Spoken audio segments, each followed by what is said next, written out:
Հայաստանի ռեզիդենտներին տրված վարկերի 73% բաժին է ընկնում մայրաքաղաք Երևանին։ Կենտրոնական բանկի տվյալով այս տարվա հունիսի վերջի դրությամբ ռեզիդենտներին ընդհանուր առմամբ տրվել է 6 տրիլիոն 441 միլիարդ դրամ վարկ, որում ներառված է ֆինանսական հատվածը։ Երկրորդ տեղում 6.6%-ով Կոտայքի մարզն է, երրորդը Արմավիրը 3.2%-ով։ Հաջորդում են Արարատն ու Սյունիքը։ Վարկերի ծավալը, բաշխվածությունը բնութագրում են մեր տնտեսության կառուցվածքը, կարծում են փորձագետները։ Տնտեսական կյանքը կենտրոնացած է Երևանի շուրջ, դրա արձագանքն հենց վարկային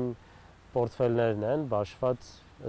մարզերի, քանակների եւ այլն։ Այստեղ խնդիրը նաեւ նրանում է կայանում, որ արդյոք այդ մարզերում գրանցված բնակչությունը իր հաստատի բնակությունը Երևանում է անում կամ իր տնտեսական կյանքը Երևանում է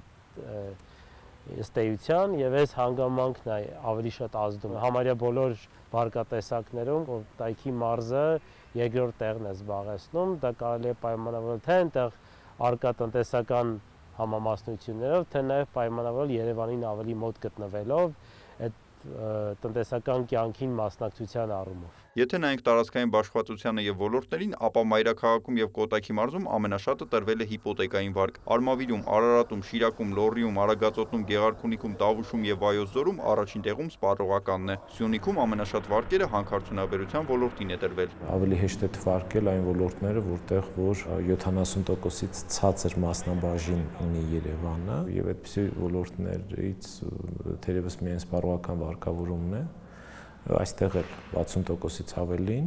Երևանին է բաժին ընկնում, սպառողական վարկավորման ընդհանրից ավելի։ Ու նաև ջրամատակարարման ոլորտում վարկավորման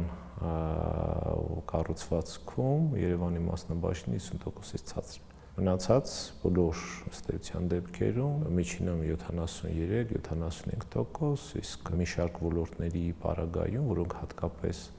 կապված են շինարարության, ծառայությունների, առևտրի հետ, մասնաբաժինը Երևանի 90%-ից ավելի է։ Տնտեսական զարգացման ներառականության խնդիր կա։ Մարզերն այնքան էլ մեծ մասնակցություն չեն ունենում, շեշտում է փորձագետը, հավելելով, որ տնտեսական քաղաքականության մշակման ժամանակ պիտի հաշվի առնել նաև այդ հանգամանքը, քանի որ դա ազդում է թե բնակչության, թե տնտեսության կենսամակարդակի բարձրացման ներառականության վրա։ Ըստ Էդգար Աղաբեկյանի, հիպոթեկային վարկի տոկոսավճարներից եկամտային հարկի վերադարձի ծրագիրը Երևանում դադարեցնելը կարող է մարզերում բարձրացնել ներառականությունը։ Բնակչությունը, որը մարզերում է բնակվում, իր տնտեսական հնարավորությունը, տնտեսական կյանքին մասնակցության կամ տնտեսական գործունեության հնարավորությունները շատ դեպքերում ավելի սահմանափակ է, կապված նրանով, որ շուկան հիմնականում, այսպես ասած, գտնվում է Երևանում, այն ծառայությունների կամ ապրանքների շուկան, որը ներքին, առումով պիտի վաճառեն, գտնվում է Երևանում, եւ այս դեպքում տնտեսական քաղաքականության մշակման առումով պիտի այդ դիվերսիֆիկացման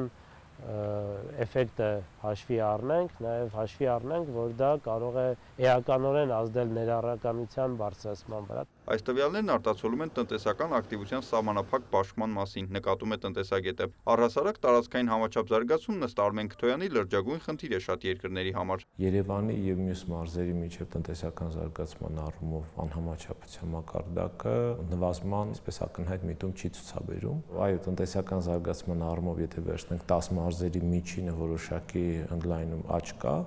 բայց Երևանի պարագայում այդ աճը ավելի արագ է եւ արդյունքում Երևան ու մարզեր տարբերությունը զարգացման տնտեսական առաջին հերթին գնալով չի նվազում ամենայն դեպս։ Այս տարվա հուլիսի վերջի դրությամբ Հայաստանում վարկ ունեցող 897.935 քաղաքացի կա։ 2024-ի տարեվերջի համեմատ վարկ ունեցողների քանակն ավելացել է 19,000-ով։ Հիպոթեկային վարկ ունեցող 83.950 քաղաքացի կա։ 874.877 քաղաքացի էլ սպառողական եւ այլ վարկեր ունի։ Կան քաղաքացիներ, որոնք ունեն թե սպառողական, թե այլ վարկեր։ Դրա համար էլ դրանց գումարը ավելի բարձր է, քան ընդհանուր վարկ ունեցող ֆիզիկական անձանց թիվը։ Նիկոլայ Ավետիսյան, Սեյրան Անտոնյան, լուրեր։